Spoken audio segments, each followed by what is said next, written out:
So here we are. We made it. We're going to do this thing. Yeah. I might need to put my glasses on. Our first podcast. Yeah. So how did this come about? We've been doing this real estate gig for going on 9 years now, into our 9th year. Yeah. You've been full-time here with me 2 years, but you've honestly been here the whole time. Yeah, from jump for sure. So why a podcast? Why are we doing this? Well, I think we've had this discussion so many different times, right? Like, we just talk about conversations that we have as we build these relationships with folks. And then we, how do you say it? Like, we just found that we're having a lot of the same conversations, almost like the same gap in information. Right. It's kind of, we realize this is about relationships and not just transactions, but specifically for us, we realized over the last 5 years, we've been in mega transition. So it was just Thanksgiving this week. All of our babies don't live at home anymore. They just came back and had a whirlwind 48 hours. And I think just seeing we are in a new world now. New season. Yeah. Yeah. So we're in a new season. And how does that kind of correlate to the people around us? We've PCS'd 8 times also. Yeah. And that's mega transition. Most of our clients, if not all, like nowadays, so the last couple years, 100% of our clients have been fellow military families. And we've been noticing a similarity between their transitions and our transitions. And, I've talked about before that first PCS is like a big deal, and everybody's talking about that, just like the first kid or having babies is a big deal. And there's all these how-to and what not to do, but nobody's really talking about your last PCS or the last house that you buy or that you think you're going to buy or the last kid leaving. Like those aren't big conversations anymore. Like they hint on them a little bit, like, hey, this is going to happen. And then that's the end of the conversation, right? Or, hey, it's just life. Prepare for it. It's not going to be great. You know what I mean? So, yeah. Yeah. And I think everybody transitions out of the military or out of being, full-time parents with your kids living at home full-time differently. But yeah, so for us, right, this is not our 8th house. I think it's like our 15th house. Yeah, there's so many houses. I think this is our 15th house, 8th duty location, 2nd time here in California. We've been here in Vacaville, and Fairfield, but specifically Vacaville. I think it'll be 7 years. Yeah. Yeah. Right up on it. Yeah. Yeah. So when we came here, our youngest was just entering 6th grade, or no, middle of 6th grade. Yeah. So we PCS'd here January. So it was the middle of a school year. So we had that transition of all the kids transitioning from one school, one state after we had only been. So we were in Louisiana before we came here. We were in Louisiana. We were there. The kids and I were there for, I think, just shy of 18 months, but you were there even shorter. I was only there like 14 months. Yeah, because we moved ahead of you. So that's a transition, right? People moving ahead of their active duty member to get the kids settled. So that's a big thing. So that was the forefront. Yeah. How are the kids going to transition? I feel like make the kids comfortable and happy first, and then the rest of us come later. And half of that, I was a civilian spouse. Half of that, I was either active guard or some version of the military. So we've been dual military, trying to figure it out together, and we've been, traditional one military member, one spouse. So we moved here. Our oldest had just graduated high school in the middle of a semester, so he actually graduated early to be able to finish that and not have to transition his senior year into 2 different schools.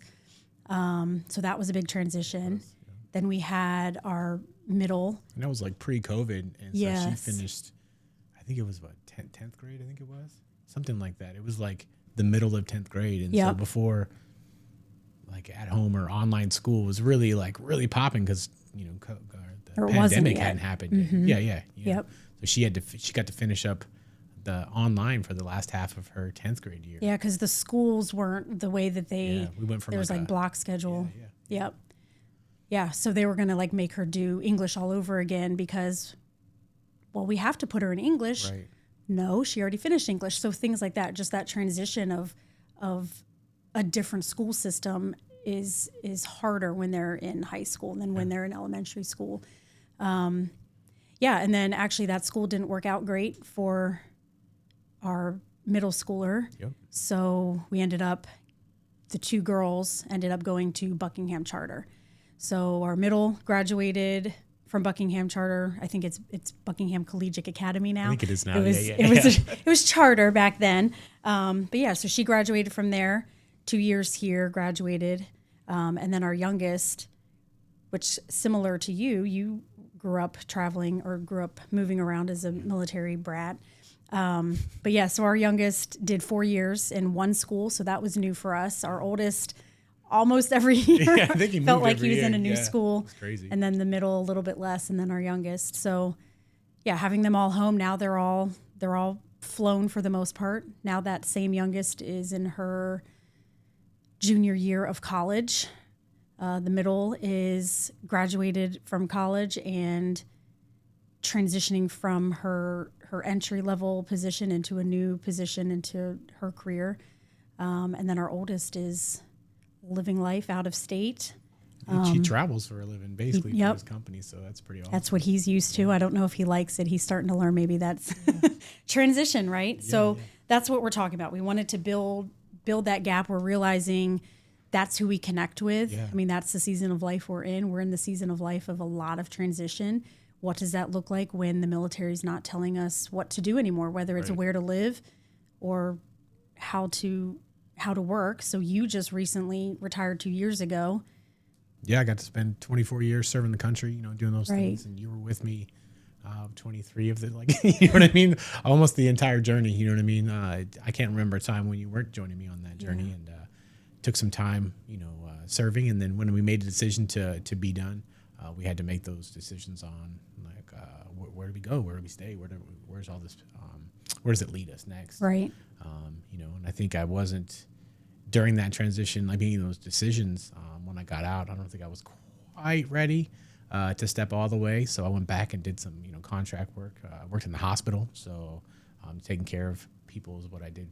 I still do for a living, but I did in a different aspect that way, and kind of ran out that yarn until it was just time. It was time to fully engage and do full-time real estate and really dial into us working together. So. Yeah. And so for us, the big question was, do we stay or do we leave? I'm not leaving my kids behind. Yeah, right.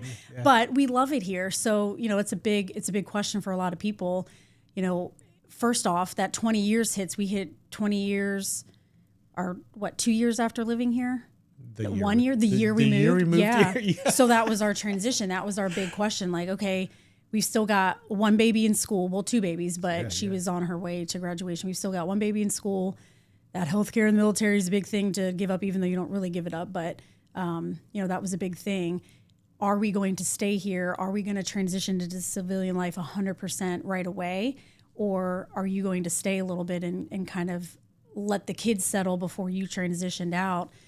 And then you made the decision at 24 years to retire. The same year, our baby graduated high school. The same month, well, I guess you weren't diagnosed, but the same month you had diagnosed, same year you were diagnosed with cancer, retired the same month you had surgery to remove the cancer. It was a lot of transition. We had just bought a house, or built a house, I guess 2 years before that when the other daughter was graduating. So they all came rushing into the world at once. They're all 3 kids within 3.5 years. And then they all rushed out kind of at the same time. And we're noticed that's who we're connecting with, right? That same season of life we have.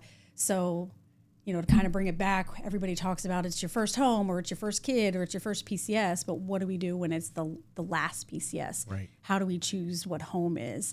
What does it look like when your kids are all gone? Right. What does your home look like? Right. Yeah. And for us, we never considered going back to, quote, home, right? Like a lot of people, their plan from the get-go is I'm going back home. I'm going back to where my parents are. I'm going back to, where I grew up. But for you and I, we didn't really grow up in the same area. Technically, home was Maryland for both of us. I guess I grew up bouncing around the East Coast area, Virginia, Maryland kind of area.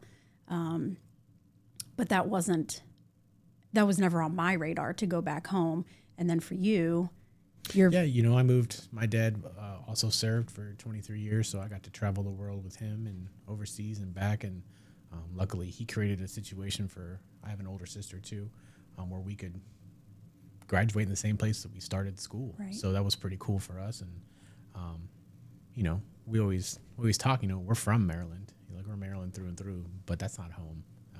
Anymore. It was. We created home with our family. So every time we moved, that was home. Even Louisiana, for 14 months, it was home until we picked up and moved. You know what I mean? Again, so I think it's just kind of we look at home different, and I think a lot of folks where we're at right now that we connect with also find home the same way. Like, hey, I'm from X and I'm from Y.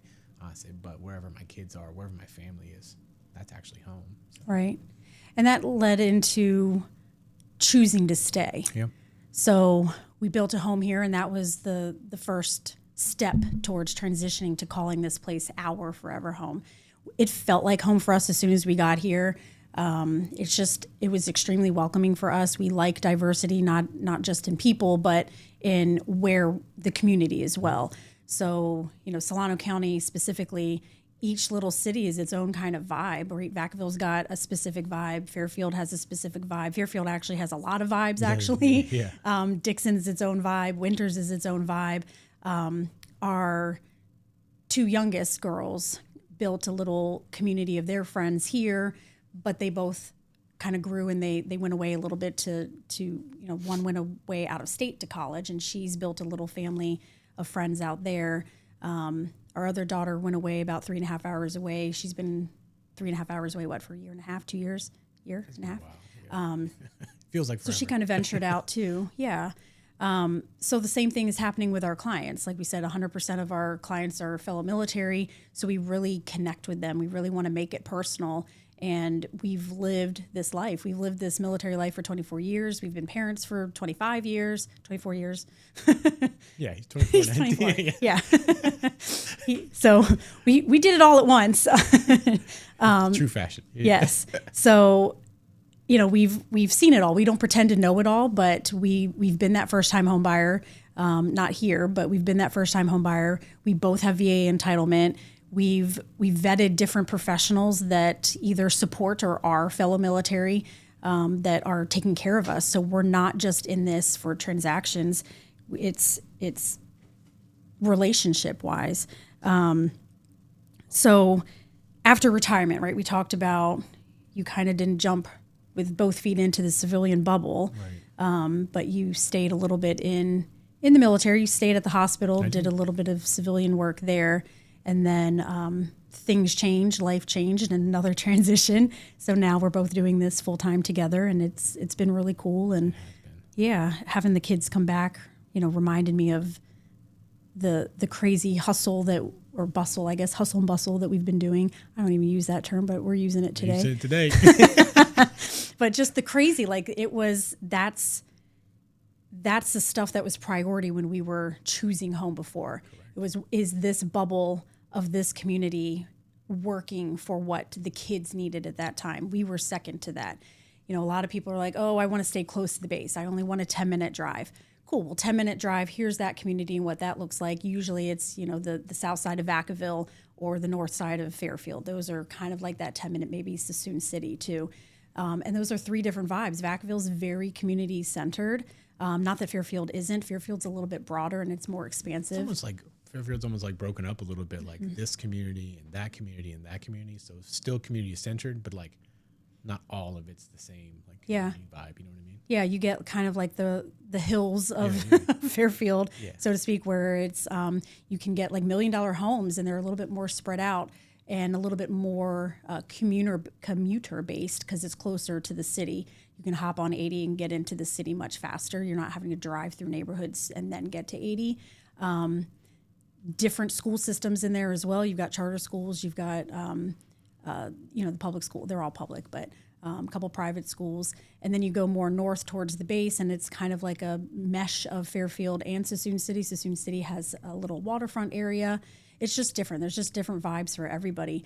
But for us, it was less about how close are we to the base, because we knew this wasn't going to be forever. Potentially, you had a year left. Potentially, you had 5 years left. We didn't quite know. So it was more, we focused more on what is going to fit for our family. And that meant a little bit farther away. We're still close to base, but we would have gone a little bit farther.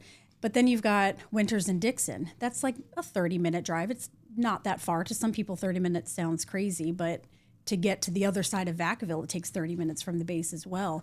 But Winters and Dixon is more that small town feel. So it just depends on what you're looking for. And sometimes, when we're talking to clients, they come to us and they're like, hey, I want to be 10 minutes from base. Cool. Well, here's what 10 minutes from base looks like. What are you actually looking for? Right. So we dive more into the relationship. We dive more into, well, what season of life are you in right now? And let's discuss different options that kind of fit that season of life for you. What's the bubble you want to create for your family today, not yesterday? And for some people, they're only here for a short minute. So that 10 minutes is what they care about. They want to be able to come home real quick for lunch, or, walk their dogs at lunch or something, and 10 minutes matters. Other people, they prefer to be, work is work and home is home. And I like that 30 minutes difference. And so Dixon and Winters is a little bit small town, or small, it is a lot smaller town. So they like that more quieter vibe. But yeah, it just depends on the season of life they're in. Definitely. And, sometimes when you talk about that drive time and that deterrence and whatever, it's what I learned was, because we live far away, we've lived close by, whatever, but sometimes that's that decompression time. So I'm not, this base, here at Travis is a lot different than the others we've been to. Yeah. It was a lot higher ops, or just felt like it was more stressful, right? And I'm sure you can agree with that while I was here, but taking that drive time to decompress or have a conversation outside of the house. So when I'm home, it's my peace, my quiet, and I can actually dive in, check in with the family. My hours went from 8 to 9 hours a day to 10 to 12. You know what I mean? It's what the mission called for at the time. You know what I mean? So you kind of take that effect. And we have those conversations a lot. Hey, you're moving here. Oh, did you get a promotion and that's why you moved here? Yeah. So let's have that conversation about that, because you're about to go through a different kind of transition. You're moving your family, but your work's going to transition, and who you're responsible, and the mission's different, and it's different every time. And I don't know about lucky, but we've done it so many times. You know what I mean? It's almost like old hat for the two of us. And sometimes it's somebody's first time doing that transition. We just want to be a part of that. Or sometimes it's that last transition also, like we were talking about. How to set that up and how to make it comfy. I don't know if that's the right word, but fit, digestible. Yes. You know what I mean? So yeah. And we talked about too. So you brought that up. Like we knew this was likely our last duty station. There was a chance, right? You never know. True. We never knew. I was following your lead at that time. It was kind of like, we're here. Let's get these kids graduated. Let's launch them so that they're, set up for success. But also, you were at a pivotal point in your career that was playing a role still. But it was like, everybody waits for that 20 years, and that 20 years comes, and you're like, I don't know if I'm ready. Right. So for me, I pulled away. I didn't get my health care on base anymore. The kids didn't go to school on base. I think I was probably on base in those, 5 years, 5 times, maybe 6 for your retirement. Like I didn't. I still was part of the Travis Spouses Club. Like I was still part of the community, but I think I was preparing myself to transition to where the base was not a daily community for me anymore. My community was Vacaville. My people were here in Vacaville. I'm still very much connected with the people on base, but my daily life and our kids' daily life was completely removed from the base. And that was a big transition. That was a crazy transition, yeah. And it just naturally happened that way. I wasn't like, fuck the base. I'm not coming to base anymore. I just didn't need to. And like you said, the base is just very high tempo for everybody. And for your position that you were in at the hospital, I wasn't coming and just chilling in the lab with you anymore. Yeah. Like I was kind of part of the lab at almost every other base we were at. Yeah, absolutely. But this one was so big, still connected, still, it's still family.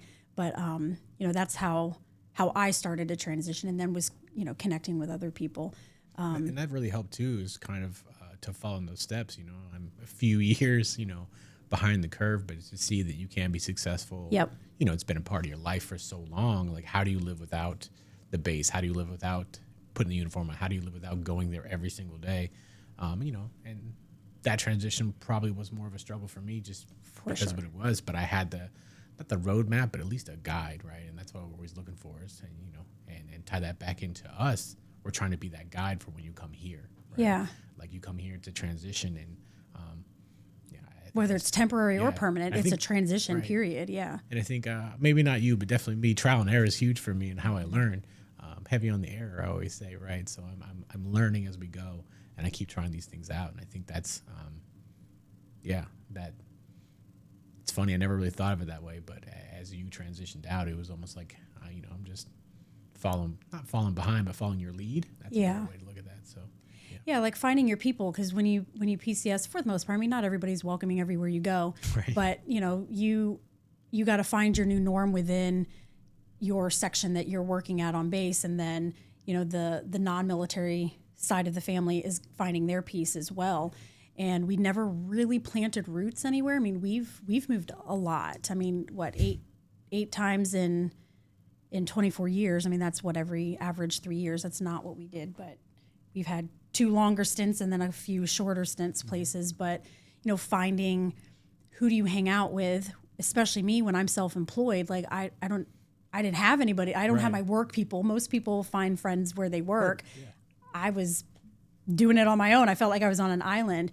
And then my kids are teenagers, so our kids, obviously, they're teenagers, so they're making their own friends, and it's not so much parent involved anymore, if at all, at that point.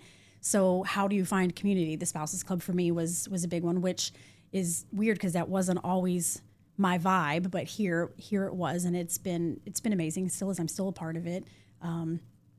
But the sports for our kids, like finding the right sports teams, because that's rough too. Like Joe, right, our oldest Joe, he was really into basketball, and every time he moved around, like finding that team that welcomed him. He had the skills, and they always welcomed him, and he loved the sport and the game. You could only put 5 on the court at a time. Yeah, and these kids have been playing with each other since they were 5, and now they're a senior playing. So it's such a funky dynamic to be as the kid and as the parent trying to engage. So yeah, it's just when people come to us, hey, this is where we want to live, just really trying to dive into the personal side of things and what season are you in, and tying it all together for them. I feel like we're kind of hitting that hard. I don't really know where to kind of transition. I guess, what do we want to do with this podcast? Like, we don't want to come on here and be like, hey, this is us, because we kind of already do that on, with TikToks or whatever. Like, So we wanted to really make this intentional and not just another, 2 real estate agents talking about real estate every day, because there's enough of that out there. We do that in other realms. So, with the kids out of the house, we're just trying to find other ways for you and I to connect. But what value can we bring to our community on the military side and on the civilian side? But I think transition is kind of where we were going with that. You just transition out a lot. Everybody, like, do you have any of your like core people that you served with that are still in, or is everybody out? I'm sorry. I just went to. I keep saying I went to my last retirement. Right. I think just this summer I went to one of the last ones that I can remember that I really served side by side with. You know what I mean? Yeah. And you found a lot of you guys had. I don't want to say difficult. I don't want to speak for you guys, but like, right, this was your life. Yeah. I kind of I got out kind of harshly when I got out. Like, I served 10 years. There was a situation, a deal breaker situation for me, and I said, I'm out. I'm not playing this game anymore. For me, that's how I felt. You were supporting our family, so there was different dynamics going on there. But for a lot of retirees, and I can't speak because I'm not one, but this was your life for 24 years, and how do you leave something that you've known, and this is the only way you've worked, the only standards that you've had, the high standards that we work with in the military life, and translate that into civilian? Even for me, I had a hard time going into civilian healthcare. I was like, what are you guys doing? This is a hot mess. I can't be a part of this anymore. You're not doing healthcare anymore. Like, it's weird. So I stepped away, and obviously I'm not judging anybody. whatever. So like, what about you and your friends and the difference that it's you guys? It's crazy too. It's like, as you serve, doesn't matter what branch you serve, kind of like you almost sometimes wear part of your resume on your uniform. So you looked at me, you were like, oh, that guy knows what he's doing because he has his rank, which means he's already done X, Y, Z. In the civilian sector, I don't wear. I just wear, button up, maybe some khakis or whatever, Right. and you're looking at me, so you don't actually know what I have to bring to the table at first. So sometimes that was difficult, and not that I needed someone to know, oh, well, that guy's this rank and blah blah blah. Like I don't need that stuff, right? But it was helpful because it cut a lot of conversation out of the way because I already kind of had some validity when I walked in to have a conversation, whether it's about sales, whether it's about business or fixing an issue, whatever. Sometimes you had to bring extra, like, hey, here's why I'm qualified and here's why you should work with me kind of thing. Right. So that's a kind of a weird one.